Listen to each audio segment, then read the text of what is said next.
오늘 본문의 말씀은 바울 사도가 이스라엘 백성 출애굽해서 광야 40년 동안 그들을 훈련하는 과정에 물이 없을 때 그들은 원망했고, 먹을 음식이 없을 때 그들은 원망했고, 원수를 만날 때 그들은 원망했고, 그때마다 하나님께서 마음 아파하신 거죠. 야야, 너희들 그렇게 살면 안 돼.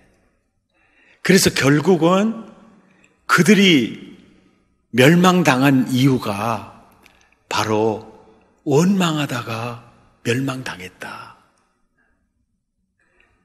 그 출애굽의 역사적 사건을 바울이 가지고 와서 우리에게 전해주면서 이것은 과거 역사로 끝난 사건이 아니고 오늘을 사는 우리에게 본보기가 되고 거울이 되는 사건이다. 그러니까 하나님이 선택받은 선민들을 훈련하는 교과 과목에서 감사가 아주 중요한 훈련 과목이었다는 거죠. 이 성경을 자세히 보면요, 원망이라는 단어, 멸망, 또 원망이라는 단어, 멸망이라는 단어. 그러면서 이 말씀을 묵상하면서 딱 머릿속에 떠오르는 생각이 뭐냐면, 원망하는 게 멸망을 받을 정도로 큰 죄인가, 이 의문부호가 떠오르더라고요. 아니, 원망하는 게 멸망받을 정도의 그 정도의 죄인가, 이런 의구심이 들어요. 그래서 이 말씀을 깊이 묵상해 보니까 그래서 그렇구나. 그들이 원망했다는 것은요, 그들이 원망했다는 것은 하나님을 잊었다는 증거입니다. 그리고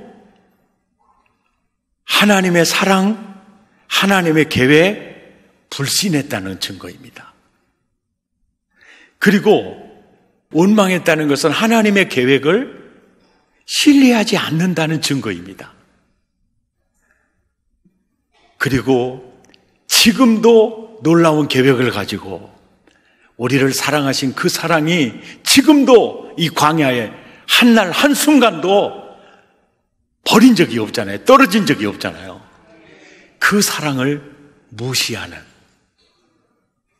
증거가 되었죠.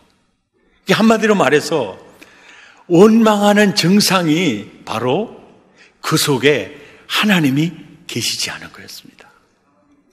믿음이 없었던 것입니다. 예. 이 불신앙이 증거가 원망이었던 겁니다. 네 속에 하나님이 어디 있니? 네 속에 믿음이 어디 있니? 너희는 나를 잊었다. 하나님의 계획도 잊었다. 하나님의 사랑도 완전히 잊었다. 멸망받기에 합당하다. 이거였죠. 오늘 이 해석이 여러분들 듣기에 좀 억지처럼 그렇게 들리신다면은 이제 뒤집어서 이제 한번 봐보세요. 에디슨은 그 말년에 청각장애 귀머거리가 되었습니다. 그런데 그는 그런 얘기를 해요. 내가 청각을 잃은 것 때문에 나는 더 많은 것을 발명할 수 있었다라고 얘기해요. 그러니까 갑자기 청각을 잃은 것 때문에 어떠한 원망의 그림자는 없죠, 이 사람에게. 그리고 에디슨이 죽고 난 후에 그 서랍에서 발견된 그 쪽지가 있었는데 그 쪽지에 쓰여진 글이 이 글이에요. 나는 영구가 벽에 부딪힐 때마다 나는 요나를 생각한다. 요나는 하나님 앞에 불순종하는 대표적 선지자요. 외치면서도 이들이 제발 회개하지 않았으면 좋겠다는 나쁜 의도를 가지고 복음을 전했던 선지자요. 이런 선지자들을 통해서도 니느웨 백성을 구원하신 하나님이 나를 통해서 왜 역사하지 않겠느냐. 이 믿음이 이 에디슨에게 있어요. 그리고 갑자기 시각장애자가 되어버린 클로스비 여사는요, 이런 얘기를 해요. 하나님 감사합니다. 세상 것을 보지 않고 하나님 나라를 보게 하셨으니 감사합니다. 감사가 뭘 말하고 있죠? 이분 안에 믿음이 있구나. 이분 안에 하나님이 계시구나. 아멘. 서울 사랑의 교회 찬양대 끝까지 봉사하다가 암으로 낙원으로 이민 가신 탤런트 김자옥 권사님, 그 해맑은 미소 기억나시죠? 이제 암이 굉장히 깊어졌을 때 목사님이 병문안을 갔습니다. 그때 그러는 거예요. 그 해맑은 얼굴로 목사님, 암은요 참 고마운 병 같아요. 그러니까 목사님이 의외였죠. 왜 그렇게 생각하세요?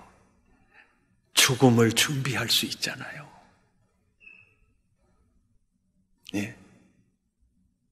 내가 하나님 앞에 어떤 모습으로 설 것인가를 차근차근 준비할 수 있잖아요. 이게 뭘 말해주는 거죠? 이분 안에 주님이 계시구나. 이분 안에 믿음이 있구나. 그 증거예요. 이게 환경을 초월해서 감사하다. 이런 마음 그 자체가 믿음의 증거요. 내 안에 주님이 살고 계시다는 증거이죠. 우리는 이 본문에서 이걸 또 생각할 수 있어요. 왜 하나님께서 선민 수업을 하면서 원망하지 마라, 원망하지 마라, 원망하다가 다 멸망받았다, 너희들 원망하지 마라, 왜 이렇게 강력하게 말씀하실까? 묵상해 봤더니요, 원망하면요 사람이 불행해져요. 그리고 그 인생이 지옥이 돼버려요.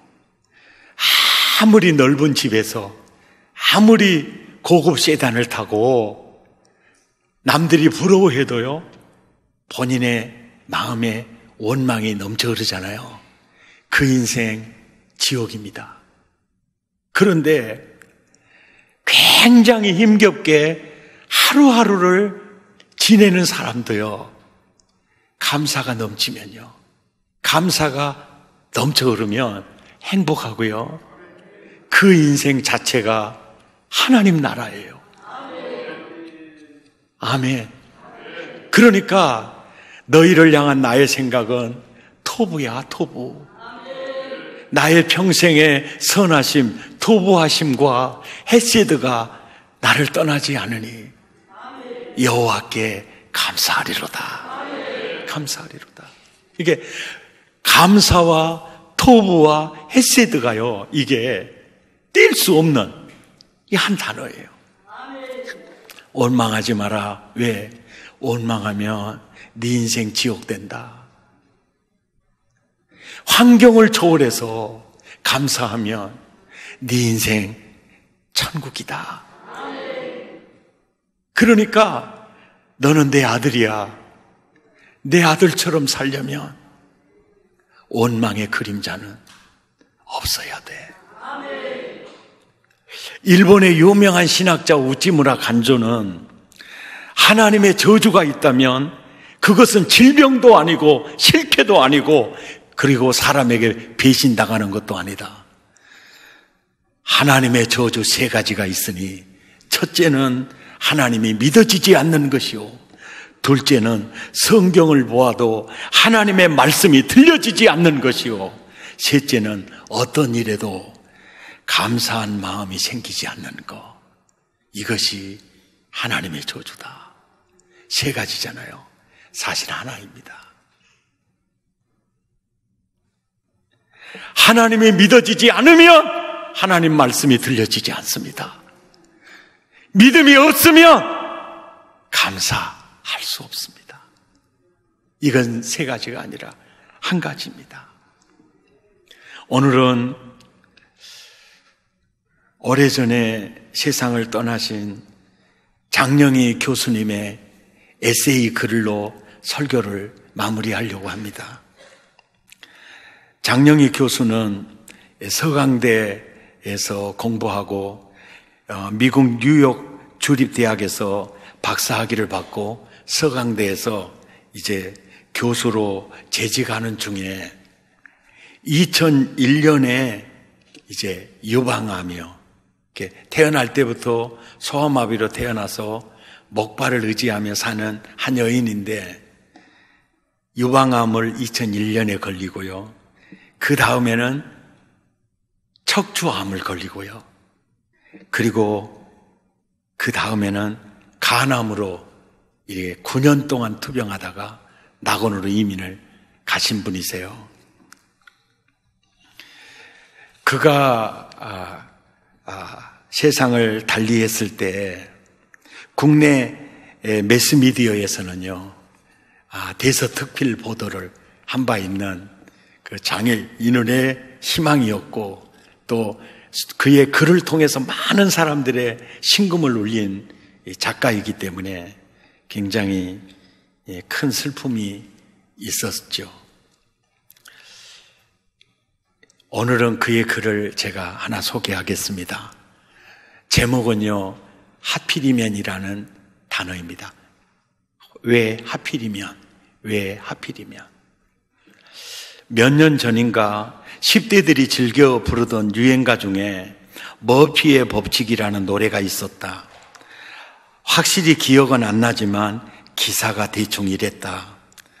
화장실에 있으면 휴지가 없고, 휴지가 있으면 화장실이 없고, 미팅에 가도 하필이면 제일 마음에 안 드는 애랑 파트너가 되고, 한 달에 한 번 목욕탕에 가도 하필이면 그날이 정기 휴일이고, 등등 무슨 일이든 어차피 잘못되게 마련이다라는 머피의 법칙을 코믹하게 묘사하고 있다.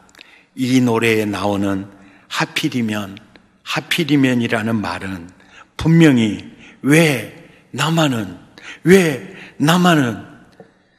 이라는 의문을 전제로 한다. 그러니까 남의 인생은 별로 큰 노력 없이도 모든 일이 잘 되어 갈 뿐더러 가끔은 호박이 넝쿨째 글로 오는 것 같은데 왜 하필이면 내 인생만은 아무리 기를 쓰고 노력해도 걸핏하면 일이 꼬이고, 그래서 공짜 호박은커녕 내 목도 제대로 못 챙겨 먹기 일쑤냐는 것이다. 그런데 억울하기 짝이 없는 것은 그게 내 탓이 아니라는 거다. 순전히 운명적인 불공평으로 인해 다른 이들은 벤츠를 타고 탄탄대로를 가는데 나는 펑크난 딸딸이 고물차를 타고 비포장 도로를 가고 있는 것이다. 아닌 게 아니라 하루하루 살아가면서 나도 머피의 법칙을 생각할 때가 많다. 하필이면 큰 맘 먹고 세차한 날은 갑자기 맑은 하루에서 비가 내리고, 무엇을 사기 위해 줄을 서면 바로 내 앞에서 매진되고, 더욱이 얼마 전에는 길거리를 걸어가다가 내 어깨에 새똥이 떨어지는 일도 있었다. 나는 막연자실 한동안 서서 나의 하필이면의 운명에 경악했다. 1천만 서울 인구 중에 새똥 맞아본 사람은 아마 손가락으로 꼽을 정도 있을진데 왜 하필이면 그게 나냐? 물론 이보다 더 중요하고 근본적인 하필이면도 있다. 남들은 멀쩡히 잘도 걸어 다니는데 왜 하필이면 나만 목발에 의지해야 하고, 어떤 사람은 펜만 들면 멋진 글이 술술 잘도 나오는데 왜 하필이면 나만 이 짤막한 글 하나 쓰면서도 머리를 벽에 박아야 하는가? 그렇다고 다른 재주가 있느냐 하면 노래, 그림, 손재주 그 어느 것 하나 내세울 게 없다. 하나님은 누구에게나 나름대로 재능을 골고루 나눠 주신다지만 아무리 생각해도 하필이면 나만 깜빡하신 듯하다. 언젠가 치과에서 본 여성지에 모 배우가 화장품 광고 출연료로 3억 원을 받았다는 기사가 실려 있었다. 3억 원이면 내가 목이 쉬어라 가르치고 밤 지새우며 페이퍼 읽으며 10년쯤 일해야 버는 액수인데 여배우는 그 돈을 하루 만에 벌었다는 것이다. 그건 재능이나 노력과는 상관없이 오로지 타고난 생김새 때문에, 그렇게 나의 의지와 상관없이 일어난 일 때문에 불이익을 받는다는 건 아무리 생각해도 불공평한 일이다. 나는 내가 잘 빠진 육체는 가지지 못했어도 그런대로 꽤 아름다운 영혼을 가졌다고 생각하지만 아마 내 아름다운 영혼에는 3억 원은커녕 300원도 주는 사람이 없을 것이다. 그러니 어차피 둘 다 못 가지고 태어날 바에야 아름다운 몸뚱이를 가지고 태어날 일이지 왜 하필이면 300원도 못 받은 아름다운 영혼을 갖고 태어났다는 말인가?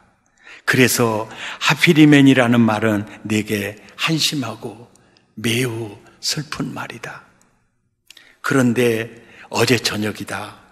초등학교 2학년짜리 조카 아름이가 내게 던진 하필이면은 전혀 그런 개념이 아니었다. 길거리에서 귀여운 펜더금 인형을 하나 사서 오랜만에 오는 아림이에게 선물로 주었다. 그 펜더금 인형을 받은 아름이는 눈이 동그랗게 떠지더니 환한 미소를 지으며, 그런데 이모, 이걸 왜 하필이면 내게 주는 건데? 그 듣기 싫어하는 하필이면이 나오는 겁니다. 근데 전혀 의미가 다른 하필이면이 들려오는 거예요. 주는데 하는 것이었다. 다른 형제나 사촌도 많고 암만 생각해도 특별히 자기가 받을 자격도 없는 듯한데 뜻밖의 선물을 자기에게 준 것에 대한 고마움의 표시가, 이모, 왜 하필이면 나에게 이 예쁜 고음을 주는데? 미국에 살다 와서 우리말이 아직 서투른 아름이가 하필이면이라는 말을 부적합하게 쓰는 경우이지만 아름이처럼 하필이면을 좋은 상황에 갖다 붙이니 너무 좋은 말이라는 거예요. 그래서 결심했다. 이제는 하필이면을 좋은 상황에 갖다 붙이자. 나의 하필이면 운명도 갑자기 찬란한 빛을 발하기 시작한다는 것을 그때 나는 깨달았다. 이제는 내가 쓰는 하필이면은 부정적인 의미의 하필이면이 아니다. 말은 똑같은 하필이면이지만 나의 하필이면은 이제는 긍정적인 의미다. 이걸 바꿨어요. 도대체 내가 무슨 착한 일을 했다고 하필이면 이렇게 훌륭한 부모의 그늘 아래서 내가 태어났단 말인가? 왜 하필이면 좋은 부모도 있지만 좋은 형제 자매들 속에 내가 자랄 수 있었단 말인가? 아무리 노력해도 홀벗고 굶주리는 사람들이 그토록 많은데 왜 하필이면 내가 무슨 권리로 먹을 것 입을 것 걱정 없이 편하게 살고 있는가? 나보다 머리 좋고 공부 열심히 하는 사람들이 얼마나 많은데 왜 하필이면 내가 똑똑한 학생들을 가르치고 있는가? 게다가 실수투성이 아나무인인데다 남을 위해 하는 일이라고는 하나도 없는 나 장영이를 하필이면 왜 많은 사람이 도와주고 사랑해 주는가? 우리 어머니 말씀으로 양순하고 웃기 좋아하는 나의 성격 때문이라는데 그렇다면 잘 빠진 육체보다 아름다운 영혼을 타고난 것이 얼마나 다행인가?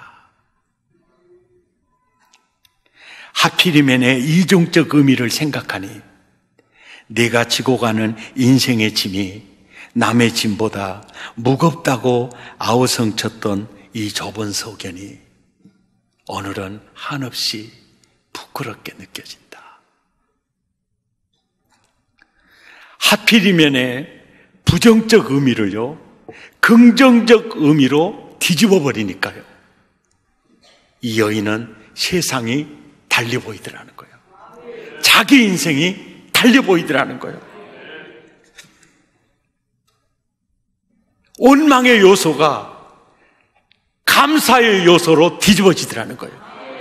저주의 의미가 복의 의미로 뒤집어져 버리더라는 거예요.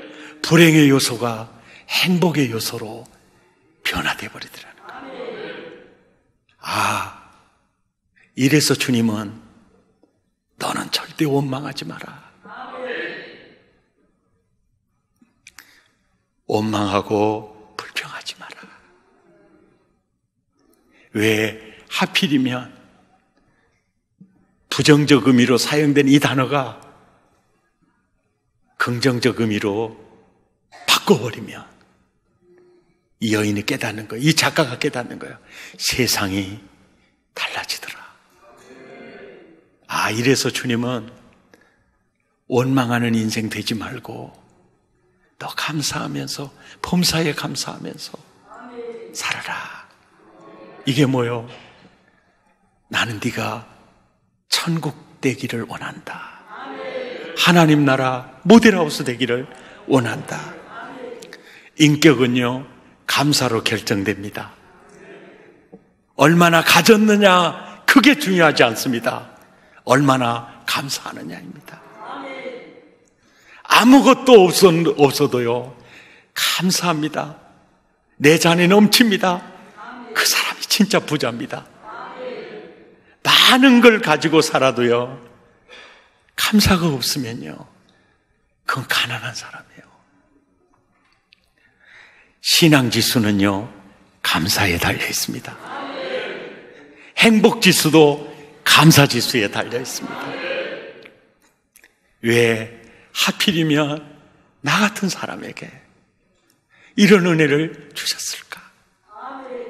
항상 왜 하필이면, 왜 하필이면 의미를 뒤집어 버리면 그게 천국이 되는 거죠. 찬양하십시다.